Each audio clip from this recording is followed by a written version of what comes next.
I don't know about you guys, but when I'm really excited for a game that's about to come out, I just can't stop myself from watching the trailers for them again and again. For Xenoblade 3, I watched some of these trailers almost every day until the game finally released. So that made me surprised when some of my friends told me they actively avoided watching the trailers for Xenoblade 3 or Xenoblade X because they were afraid of the trailers containing spoilers. I personally felt I didn't get spoiled on anything major for Xenoblade 3 despite watching every single trailer I could get my hands on. So part of me feels we can trust the trailers not to spoil us. At least nowadays. We'll get to this later, but it was bad in the Xenoblade 1 days. So, with Xenoblade Genesis coming out, I'd like to look back at Nintendo's track record. Based on their previous trailers, can we trust them not to reveal any spoilers, or should we avoid them to get a better experience? And also, I am going to talk about why some things are considered spoilers, so spoiler warning for Xenoblade 1, 2 and 3. So, let's start with the first game. I think an early game highlight for many people is the Mechon attack on Colony 9 and especially the scene where Fiora dies. Yeah, imagine getting that spoiled for you in multiple trailers. Okay, to be fair, many trailers do focus on the Mechon attack, but not all of them actually spoil Fiora's death. Let's look at the oldest ones first. On the YouTube channel for the Wii, there's only one trailer for Xenoblade Chronicles. This one features a lot of cutscenes from the Mechon attack, and it does imply that someone gets killed by Metal Face, but they don't actually give away that it's Fiora. No! Get back here! I'll kill you! Later on, it also shows a montage of many endgame scenes that could be considered spoilers, but they're only shown very briefly and without any context. A new player is not gonna know that these are Sansa and Mane, for example, so I think it's fine to show short fragments of these moments. The biggest offender in this trailer is probably that they show Mecha Fiora as a party member, once for a few seconds in the menus and once again in battle as an AI controlled character. Now, just playing devil's advocate here, the trailer technically doesn't spell out that this is Fiora. It is possible that some new players would not recognize her. Most other trailers thankfully didn't show Mecha Fiora, but that's not to say they're completely free of spoilers. Let's move on to the ads for the new 3DS release of the game. One of the first trailers again shows off a lot of the Mechon attack, and again they imply that someone dies without showing who. Get out of here! Run! I'll kill you! The difference is that this trailer shows way more context, including multiple scenes where Fiora is clearly present during the attack, while she's then suspiciously missing at the end after this unknown person died. So yeah, they technically didn't spoil anything. And then the launch trailer just completely gave up on trying to hide who died.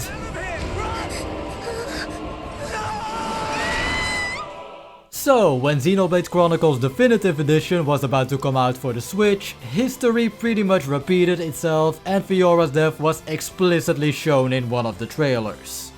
Aside from that, however, there was no footage of Mecha Fiora in any of them, and the out-of-context action montages didn't have as many late-game cutscenes as the previous trailers. So, as far as the first Xenoblade is concerned, that's pretty much it in terms of spoilers. At least, if we only look at the worldwide trailers. Okay, you saw the thumbnail. For the Wii version of the game, there was a Japanese ad that fully featured Mecha Fiora.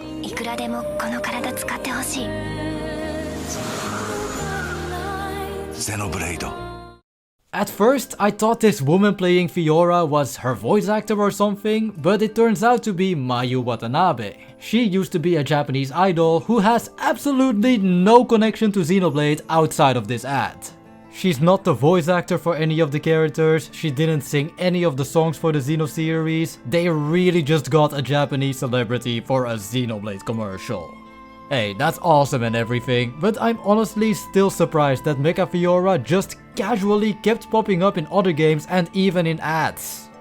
It's genuinely just sad that two of the best plot twists in this game are spoiled in some of the trailers. But I like to believe that the Xenoblade marketing team learned from this, because the trailers in the later games are far tamer in terms of spoilers.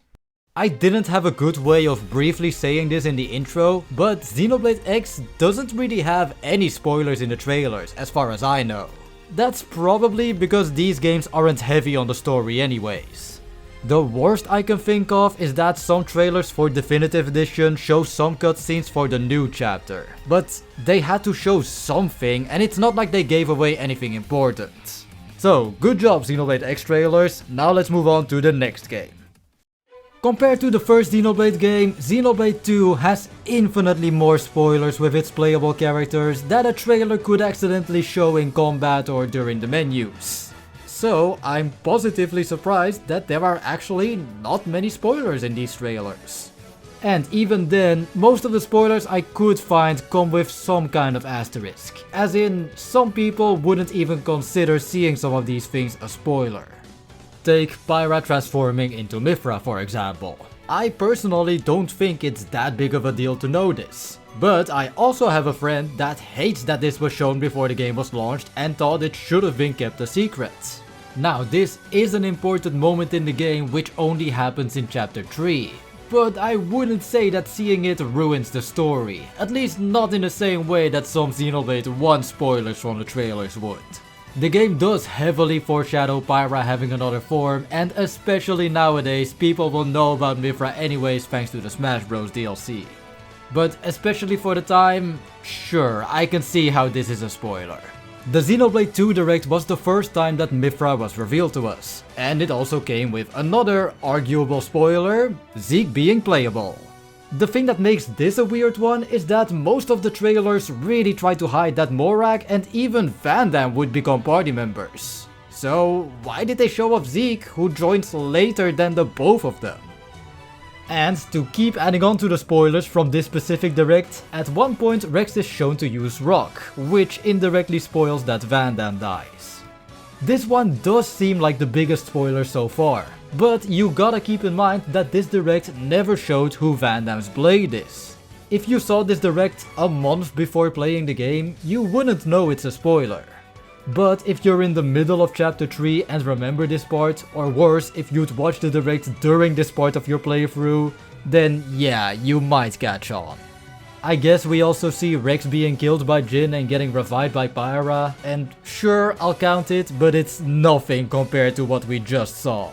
If it wasn't for that Xenoblade 2 Direct, this would seriously be the only spoiler in any of the trailers.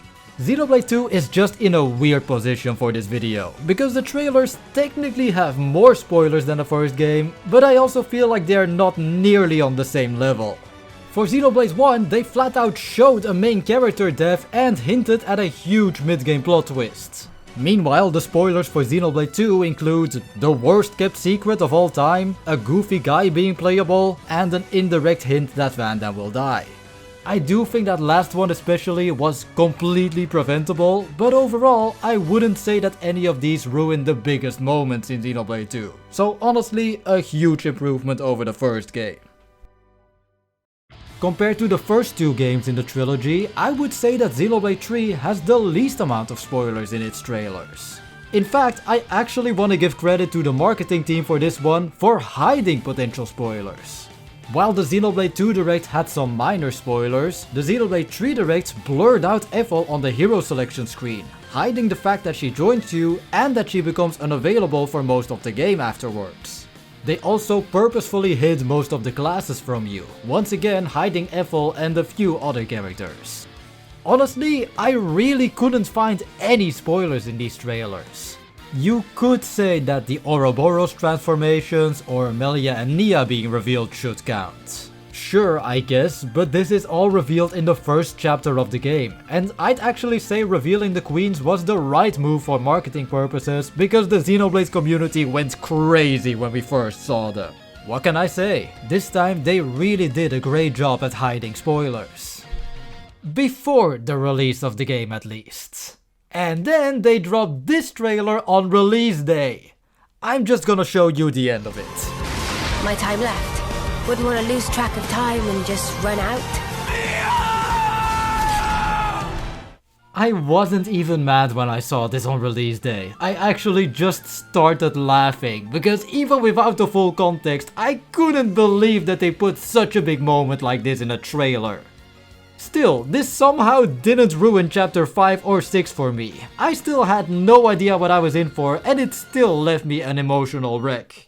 So anyway, I actually had two reasons to make this video. First of all, I thought it could be a fun, shorter video that I could make before a bigger project. But my second reason was that I wanted to prove how the recent Xenoblade trailers don't have that many spoilers in them anymore. I realized that I completely shot myself in the foot with that last one, but come on, I just had to put that in the video.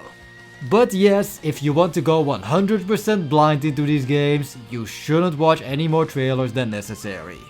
I'm still gonna watch every single trailer for Genesis though.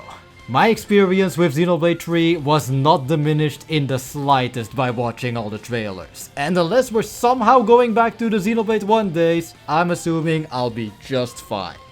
Anyways, I hope you enjoyed the video. Like, comment and subscribe for more Xenoblade stuff. This has been Maxmonado, signing out.